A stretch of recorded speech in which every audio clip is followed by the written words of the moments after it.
What's up, guys? It's Ricky, and on this particular episode we are going to be discussing ENCA bringing a Sangoma or ENCA to give prophecy, I put quotation marks, prophecy for 2023 about what's going to happen politically in the political landscape. And the Sangoma went on to break down what is called prophecy on this show, and we're going to talk about that which was given there, and then we're going to talk about the advice that he gives after giving that, and also we'll then track back into examples of the advice that he gives. So stick around for the rest of the video. Do give this video a like if it does help out, and also if it is entertaining, if you just watch for entertainment value to pass 10 seconds. If you just want to pass 10 minutes of your morning, do give this video a like. It does help it out in the algorithm so that it can get to others if you think it's worth. On your WhatsApp status, a lot of people might come across it, so you can share it out if you think it is worth that. It's Ricky. Let's get into this particular episode.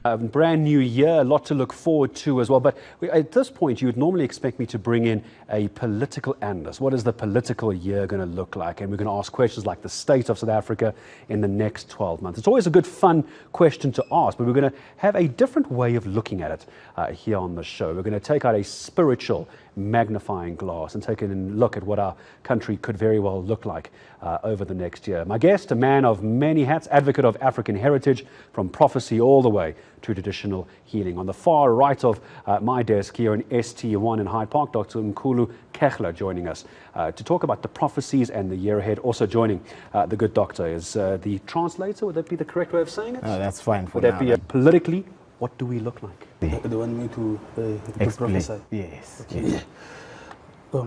Manje baba advocate emseni habangcwele.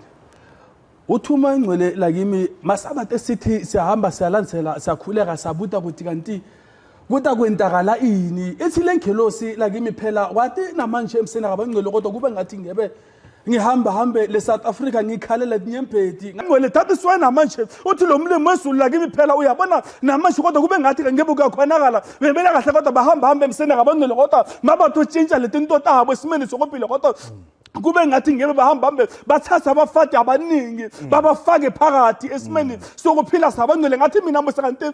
The political landscape in 2023, he mentioned something very important around the ruling party, to say that there is a lot of infighting within the ANC itself. Try and actually change the South Africa and the issues that we have in the country.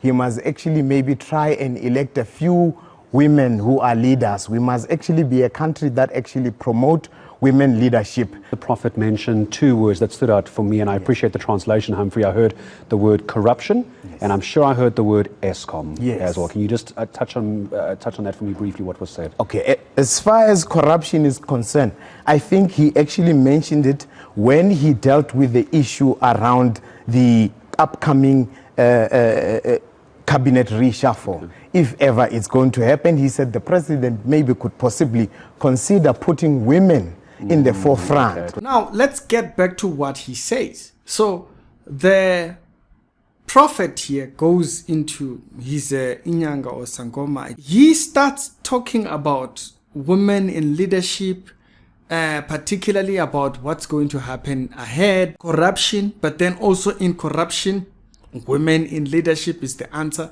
Now, I wanted to kind of point out something. I have no issues with women leading positions in governance or so forth. Absolutely no issues with that. But they asked, what is the prophecy? What's going to happen? Not advice.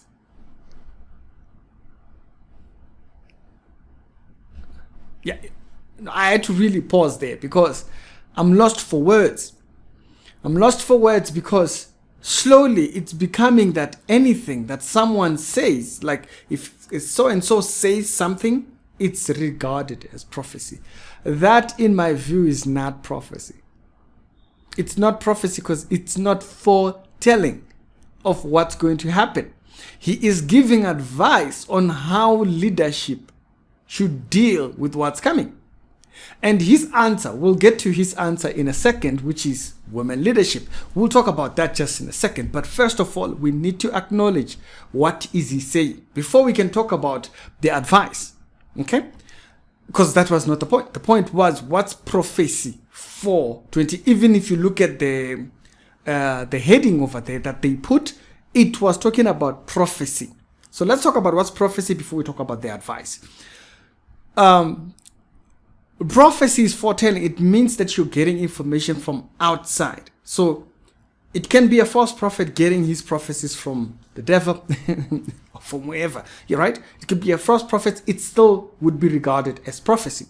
The things that Nostradamus also wrote out in his writings were regarded as prophecy because he was back then and is trying to tell what's going to happen in the future. All that kind of hojes, all that stuff. It's you saying something from a higher source of what is ahead.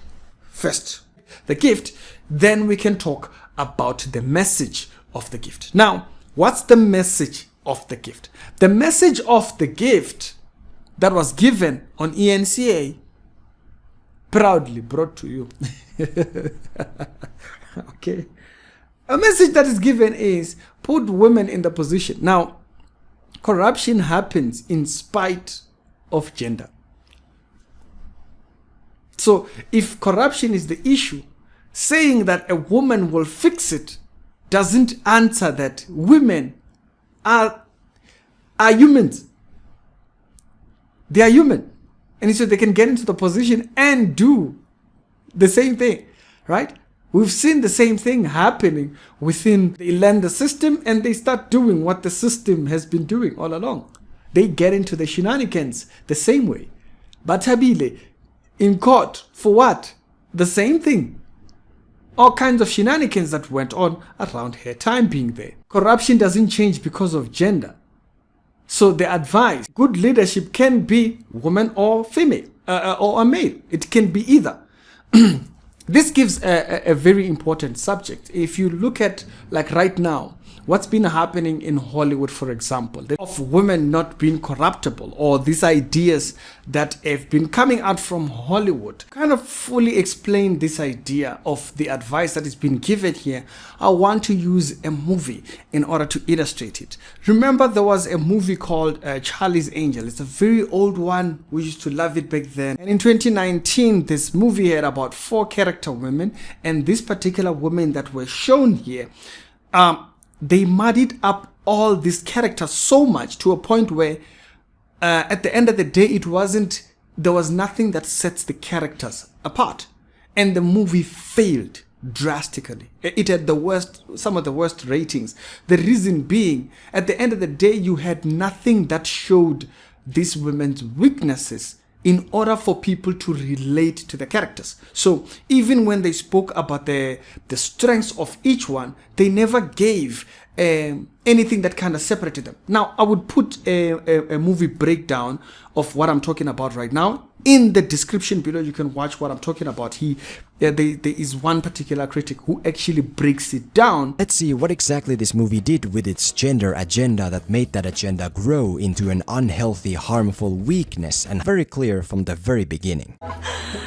I think women can do anything. It's just that I'm so good at so many things. It's actually considered a huge advantage to be a woman. Basically, the core message of Charlie's Angels is that women by nature can do anything. And in of itself, it's a great positive message to have, especially for younger female audiences. But the problem is that the movie quickly grows so obsessed with this theme that instead of it being positively empowering, it actually becomes negatively degrading. To showcase what I mean, let's look at our 3 main angels. One of them is this tall angel, who initially is established as the sort of physical brawler of the team. She's bulky and powerful. She likes to solve obstacles by running straight at them and punching them until they're no longer obstacles. And that's great. That's something we can understand and delve much deeper into throughout the movie. That's who she is. But then, all of a sudden, this physical brawler turns out also to be a super smart chemist nerd. And to be clear, she doesn't become that. She doesn't learn to be that. She already is that. Because again, women by nature can do and be everything. And what exactly is the issue issue with this? Well, it's the fact that because at first she is this one specific thing, but then also turns out to be this entirely other thing, suddenly we don't really know who she is anymore. These people that are sin without flaws, when you see people, humans, whether be female or male, when you see them without flaws, it at the end of the day brings up problems. It lends itself with problems. So the advice implies that, oh no, if you put women, it will get rid of corruption. If you lead women up ahead, it doesn't deal with the moral values of these people that you're putting within the position. And this movie, I wanted to use this movie as an example because this movie does that. Watch the breakdown that I put down in the description to get what I'm talking about. The advice implies, it doesn't highlight on the flaws are caused by human nature. So it has nothing to do with whether you put a woman or a man. Okay, the problem is you're putting people who are morally bankrupt. And as a result, they make bankrupt decisions. So the advice that is given, therefore, when you look back at it, because it avoids that, it puts a Charlie's Angel type of a picture on the advice. Basically, by saying, yeah, put women up there, they're going to be morally better than the men. It doesn't address, the Bible says, the heart of man is terribly wicked. Who can know it? So what are my final thoughts about this particular subject? First of all, when did news become about this push of traditional healers and traditional this and whatnots and all that kind of stuff? When did news become so involved in this particular subject? I'm kind of just wondering. Daily Sun has an entire segment where they just are getting advice or giving advice from spiritual healers. It is what is now blasted out there. All these television shows that are just around, or the figures or subjects of healers, spiritual healers. It's everywhere. It's their entertainment. It is their advisors. Now they are supposedly giving advice as prophecy. It becomes disturbing when you get away from the initial idea of what prophecy is or what all these ideas are. But it's a cocktail of confusion. So at the end of the day, when you have cocktail of confusion, what ends up happening is that anybody comes in with his own version of the cocktail and it becomes acceptable. We've stated the gift of a Sangoma. It's not the gift of God. The Bible speaks against it. But because people continuously marinate, submarinate, and sub-interpret and sub-thinking, what ends up happening is that at the end of the day, it becomes acceptable. Now, these spirits are also smart now. They also invest themselves or manifest themselves in different ways. They appear themselves as angels, according to how he puts it, right? That's the spirit of prophecy within Isangoma, the angel. Now, the Bible speaks against the worship of angels. And so now people are getting advice from angels as Isangoma. So you can hear where this stuff is going. It's a mishmash. The core values or the core thought lines of what is being taught around angelology gets dismissed. And so we never really investigate what angel is he talking about. We never investigate what gift is being talked about. We never investigate where does the gift come from. Does God approve this gift? It just becomes, it's our version.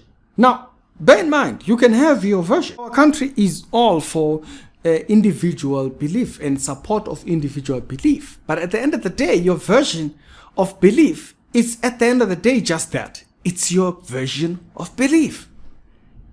It doesn't have to be true. It is at the end of the day just your version of belief. But be careful that you do not lend yourself believing otherwise. Just believing advice to be prophecy. I found this one very interesting. I found this particular episode very interesting, and I wanted to make it out here just so that we can kind of formally discuss this thing. Down in the comment section, there's a difference between prophecy and advice. A lot of people, I gave an example of one particular pastor who was supposedly prophesying to me, and he was giving me advice about what I should do career-wise. Yeah, he was speaking against me doing what I'm doing right now. Yes. And that advice would have led me astray. At the end of the day, he portrayed it like it was, this is God's message for you. But the message was contrary to where I was going. The message was contrary to everything that I had been put out towards. It had been contrary to what I personally was even going to do. So at the end of the day, people give advice as prophecy. And it becomes problematic because people, they listen to that advice as prophecy. I thought this was interesting. Y'all tell me what you think. And I think it's interesting because it's not bashing him or anything. No. I'm not in that space. I'm a religious man. He is an African spiritualist. So we're not the same. Okay? I'm over there. He's over there. What I'm saying is, be careful of being given advice in the name of prophecy, unless it's just advice. It's just advice. Most of your supposed prophecies, most of your supposed prophets are just giving advice. They think, you know what? You can knit hair. Okay, you can. Oh no, you should do that. And then they say, the Spirit of God might be speaking here. Might be is not speaking. It might. But the fact that you're not sure, you might want to hold back, labeling that as thing. So this is not exactly about this man. It's about the personal view of what a gift is. And remember, your personal view is just, at the end of the day, just that. Your personal view does not necessarily mean you are hearing from God. It's the Reality Show with the daily Christian commentary videos. If it's the first time over here, do hit the subscribe button, and I'll see you on the other episodes. I thought this was very interesting to bring it out here. Y'all tell me your thoughts. To give this video a like, and I'll see you on the next episode. Salute.